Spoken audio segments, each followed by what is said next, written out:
Hello students, I am Deepti Rangnani, Associate Professor Chemistry, SPC Government College Ajmer.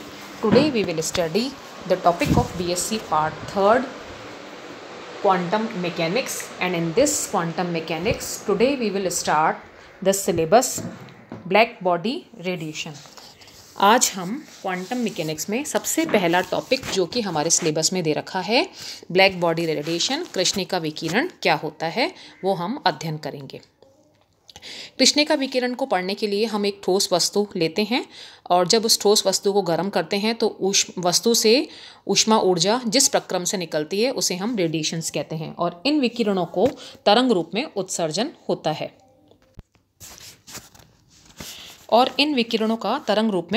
होता है जो कि Maxwell के विद्युत चुंबकीय विकिरणों के अनुसार ही होते हैं। मैक्सवेल ने विद्युत चुंबकीय विकिरणों के सिद्धांत से बताया था कि प्रकाश की तरंग प्रकृति होती है और गर्म वस्तु से निकलने वाले जो विकिरण है वो ऊर्जा का एक स्पेक्ट्रम बनाती है जो कि उस वस्तु के ताप पर निर्भर करता है। निम्न ताप अगर होता है तो स्पेक्ट्रम में निम्न ऊर्जा वाले विकिरण होते हैं जो कि IR रीजन में होते हैं और जैसे जैसे हम टेम्परेचर इंक्रीज़ करते हैं वैसे वैसे स्पेक्ट्रम या जो विकिरण होते हैं वो विजिबल रेंज में आते जाते हैं। इसलिए अधिक ऊर्जा वाले क्षेत्र में टेम्परेचर बढ़ने पर पहले कोई भी वस्तु जो होगी गर्म करने पर नीली और बाद में लाल और अधिक टेम्परेचर इंक्रीज़ करने पर सफ़ेद दिखाई देती है। अब गर्म वस्तु से जो उत्सर्जित विकिरण होते हैं वो अलग अलग तरंगदैर्घ्य की विद्युत चुंबकीय विकिरणों से बने होते हैं और वो कंटिन्यूस होते हैं और स्पेक्ट्रम जो है वो हमें कंटिन्यूस मिलता है। और जो उत्सर्जित विकिरण है उनकी तीव्रता या एनर्जी स्पेक्ट्रम में तरंगदैर्घ्य अलग अलग टेम्परेचर पर अलग अलग होती है। विकिरणों की तरंगदैर्घ्य जो है वो तापमान से कैसे प्रभावित होते हैं इसके लिए हम इस ग्राफ में देख सकते हैं। अलग अलग टेम्परेचर पर अलग अलग तरंगदैर्घ्य के हमें कर्व्स प्राप्त हो रहे हैं और एक ही टेम्परेचर पर अलग अलग वस्तु के लिए तरंगदैर्घ्य भी इसमें अलग अलग होती है। जब विकिरण किसी वस्तु से टकराते हैं तो विकिरण ऊर्जा जो है रेडिएशन एनर्जी है उसका कुछ भाग परावर्तित होता है, कुछ भाग अवशोषित होता है और कुछ भाग पारगमित होता है। तो और किसी भी सतह का जो अवशोषणांक होता है वो उस पर गिरने वाले प्रकाश का वो भाग होता है जो कि सतह के द्वारा अवशोषित किया जाता है। और अभी हम कृष्णिका विकिरण पढ़ रहे हैं। कृष्णिका विकिरण की जो एब्जॉर्प्टिविटी है वो 1 होती है। कृष्णिका वो सतह होती है जिसका अवशोषणांक 1 हो, यानी जितने भी विकिरण उसके ऊपर गिरते हैं वो उसको सबको अवशोषित कर दे। तो जो कृष्णिका होती है वो विकिरण ऊर्जा की पूर्णतया अवशोषक ही नहीं, जबकि हम उसको गर्म करते हैं वो उतने ही विकिरणों का उत्सर्जन भी करती है। तो ब्लैक बॉडी क्या है? ब्लैक बॉडी जो है वो एक काल्पनिक पिंड होता है, एक इमेजिनरी वस्तु है जो कि समान रूप से विकिरणों के समस्त तरंगदैर्घ्य को अवशोषित भी करती है और उत्सर्जित भी करती है। और यह माना जाए तो एक धातु का खोखला गोला होता है जिसको कि हम अंदर से ब्लैक कर देते हैं और इसमें अगर एक सूक्ष्म होल है जो कि उस गोले के अर्ध व्यास का लगभग 20वां भाग होता है और जैसे ही उस विकिरण जो है छिद्र से गोले के अंदर प्रवेश करते हैं तो काली नई दीवारों पर अवशोषित हो जाता है। कृष्णिका जो है वो चारों तरफ तापीय साम्य में रहता है। दिए गए समय में प्रति इकाई क्षेत्रफल उतनी ही ऊर्जा की मात्रा उत्सर्जित करता है जितनी की अवशोषित करता है। इसलिए उसकी संपूर्ण उत्सर्जन क्षमता जो है उसको हम E से रिप्रेजेंट करते हैं। अब जो है हम इसके कृष्णिका विकिरण के लिए हम किरचॉफ का नियम पढ़ते हैं और किरचॉफ के नियम के अनुसार किसी दिए गए ताप पर समस्त पिंडों की उत्सर्जन क्षमता और अवशोषण क्षमता का जो अनुपात होता है वो स्थिर होता है। कृष्णिका के लिए A = 1 होता है और अन्य सतहों के लिए A < 1 होता है। इसका मतलब यह है कि कृष्णिका एक अच्छा अवशोषक होने के साथ साथ एक अच्छा उत्सर्जक भी होता है। अब हम इस कृष्णिका विकिरण के अध्ययन से जिन नियमों का प्रतिपादन हुआ है उनका हम अध्ययन करेंगे। इसमें सबसे पहले हम पढ़ेंगे स्टीफन बोल्ट्जमैन का नियम। स्टीफन बोल्ट्जमैन लॉ क्या है?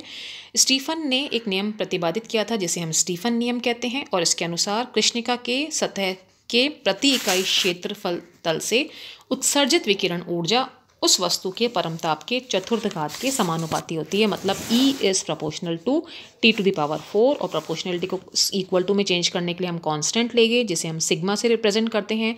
हम लिख सकते हैं कि E = σT4 जहाँ सिग्मा स्टीफन कांस्टेंट होता है या इसको हम स्टीफन बोल्ट्जमैन कांस्टेंट भी कहते हैं और इसकी वैल्यू जो होती है 5.669 10⁻⁵ अर्क पर सेकेंड पर सेंटीमीटर इनवर्स एंड K⁻⁻4 के बराबर होती है। अब हम पढ़ेंगे इसी के साथ में स्टीफन बोल्ट्जमैन के साथ में दूसरा नियम पढ़ रहे हैं ल्यूमर और प्रिंगशिम का नियम।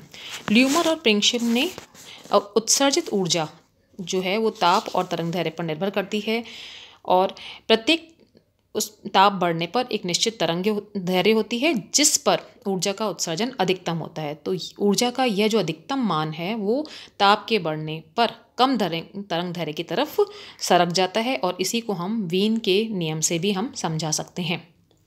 वीन का नियम क्या है कि अधिकतम ऊर्जा तीव्रता वाले विकिरण के तरंगदैर्घ्य लैम्डा एम का जो मान है, लैम्डा मैक्स का जो मान है, वो कृष्णिका के परमताप के व्युत्क्रमानुपाती होता है, यानी lambda max is proportional to 1/T।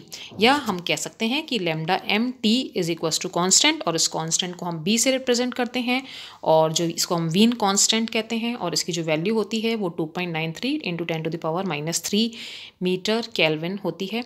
Wien ने ऊष्मागतिकी के आधार पर कृष्णिका के द्वारा टी टेम्परेचर पर लैम्डा और लैम्डा प्लस डी लैम्डा के मध्य उत्सर्जित ऊर्जा का जो मान है वो समीकरण के द्वारा दिया है, जो समीकरण इस तरह से है कि E lambda D lambda is equals to A/λ5 function of lambda T D lambda. इसको हम लिख सकते हैं E lambda is equals to A/λ5 e⁻b/λ is equals to A λ⁻⁻5 e⁻b/λ।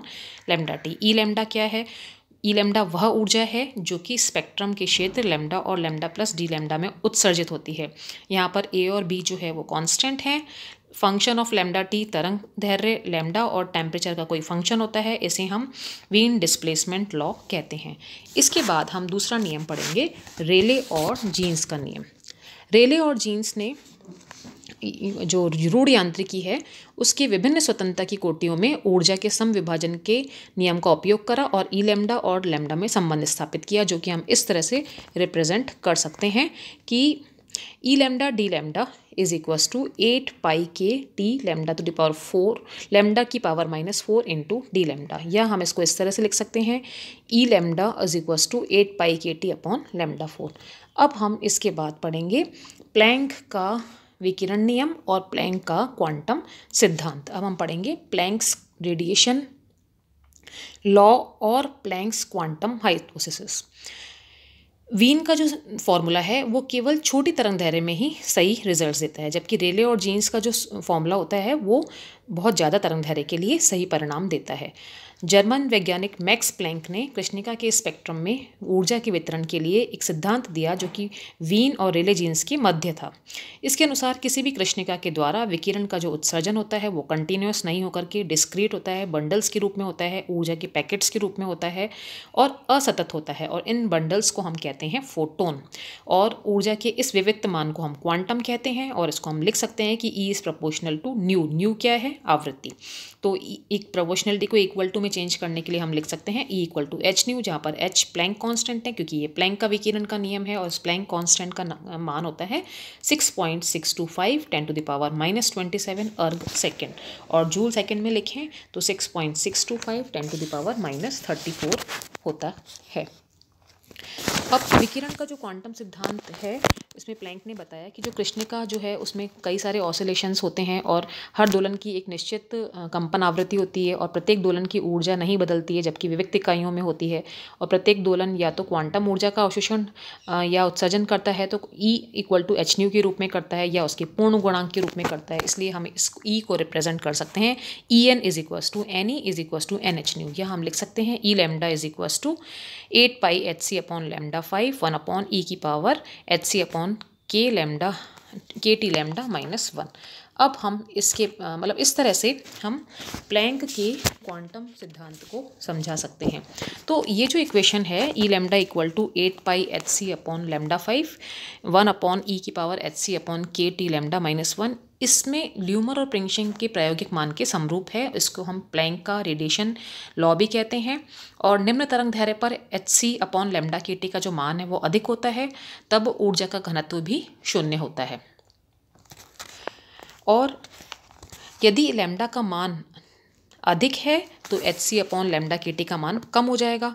तो इस तरह से 1/e⁻hc/λ/kT-1 का जो मान होता है वो किसके बराबर हो जाएगा, लगभग 1 - hc/λ/kT के बराबर हो जाएगा। और इस स्थिति में प्लैंक का जो समीकरण है उसको रेले जीन्स के रूप में लिख सकते हैं। तो इस तरह से जो इक्वेशन है 29 वाली जो लिखी है प्लैंक इक्वेशन, वो तरंग दैर्ध्यों की संपूर्ण परास में प्रायोगिक तथ्यों से मेल खाता है। प्लैंक का जो क्वांटीकरण का सिद्धांत है उसको आइंस्टीन ने बताया था 1905 में। वस्तु के द्वारा विकिरणों का जो उत्सर्जन है या अवशोषण है वो क्वांटम रूप में होता है और उसकी जो मात्रा है वो उसकी आवृत्ति पर निर्भर करती है या उसके गुणक में होती है। प्लैंक के इस सिद्धांत का जो उपयोग है वो आइंस्टीन ने प्रकाश विद्युत प्रभाव को समझाने में और बोर परमाणु के रेखीय स्पेक्ट्रम को समझाने में किया। तो बच्चों आज हमने क्या पढ़ा है, आज हमने नई यूनिट स्टार्ट की है। उसमें फर्स्ट चैप्टर है क्वांटम मैकेनिक्स, प्रारंभिक क्वांटम यांत्रिकी, एलिमेंट्री क्वांटम मैकेनिक्स। और क्वांटम मैकेनिक्स के पहले हम क्वांटम मैकेनिक्स को पढ़ने से पहले हमने मैकेनिक्स पढ़ी थी पिछली क्लासेस में। मैकेनिक्स क्या है, विज्ञान की वह शाखा है जिसके अंतर्गत हम मैटर के जो कणीय पिंड होते हैं उनकी हम गतिकीय गुणों का अध्ययन करते हैं। क्योंकि हमने पहले मैकेनिक्स पढ़ी थी, मैकेनिक्स के बाद हमने क्लासिकल मैकेनिक्स पढ़ी है। कणों की गति के संबंध में दिए गए न्यूटन के सिद्धांत और विकिरण ऊर्जा के संबंध में दिए गए मैक्सवेल के जो सिद्धांत हैं वो सब किसके अंतर्गत आते हैं, वो क्लासिकल मैकेनिक्स के अंतर्गत आते हैं। अब प्रकाश की तरंग प्रकृति है, प्रकाश के वैद्युत प्रभाव है या जो क्वांटम प्रभाव है उसकी ये व्याख्या नहीं कर सकती थी क्लासिकल मैकेनिक्स। और जो तप्त पिंडों से उत्सर्जित विकिरणों को समझाने के लिए प्लैंक और आइंस्टीन ने एक नियम दिया था। इसके अनुसार प्रकाश के विकिरण क्वांटम फोटोनों के रूप में असतत रूप से उत्सर्जित होते हैं और इन प्रकाश किरणों को कण जैसे गुणों में प्रदर्शित किया। मतलब क्लासिकल मैकेनिक्स में तो हम उसका प्रकाश का तरंग स्वरूप पढ़ रहे हैं, उसके बाद हमने कण स्वरूप पढ़ा। फिर वी ब्रोगली ने बताया कि प्रकाश जो है वो कण और तरंग दोनों के अनुरूप व्यवहार कर सकता है। तो ये सिद्धांत जो है वो सभी विकिरणों पर समान रूप से लागू होता है, इसलिए तरंग जो यांत्रिकी सिद्धांत है ये कहलाता है और इसे हम तरंग यांत्रिकी में पढ़ते हैं। फिर उसके बाद हमने हाइजेनबर्ग और श्रोडिंगर के सिद्धांत पढ़े, क्वांटम मैकेनिक्स के अंतर्गत आते हैं। और क्वांटम मैकेनिक्स के बाद परमाणुओं में इलेक्ट्रॉन की गति और गुणों के बारे में जानकारी मिल सकी, जिससे कि हम विभिन्न परमाणुओं की स्पेक्ट्रम आदि समस्त गुणों की व्याख्या हो सकती है। तो इस तरह से अब इस क्वांटम मैकेनिक्स में आज हमने क्या स्टार्ट किया है, क्वांटम मैकेनिक्स में सबसे पहला टॉपिक था black body radiations. Black body radiations क्या होती हैं वो हमने पढ़ा है और इसके आधार पर हमने अलग अलग नियम पढ़े हैं। कौन कौन सा नियम पढ़ा है, किरचॉफ का नियम, स्टीफन बोल्ट्जमैन का नियम, ल्यूमर और प्रिंगशिम का नियम, वीन्स का विस्थापन का नियम, रेले और जीन्स का नियम, और लास्ट में हमने पढ़ा है प्लैंक विकिरण नियम या प्लैंक के क्वांटम का सिद्धांत। तो अगले लेक्चर में हम फोटो इलेक्ट्रिक इफेक्ट पढ़ेंगे और कॉम्पटन इफेक्ट पढ़ेंगे और हीट कैपेसिटी ऑफ सॉलिड्स पढ़ेंगे। Thank you.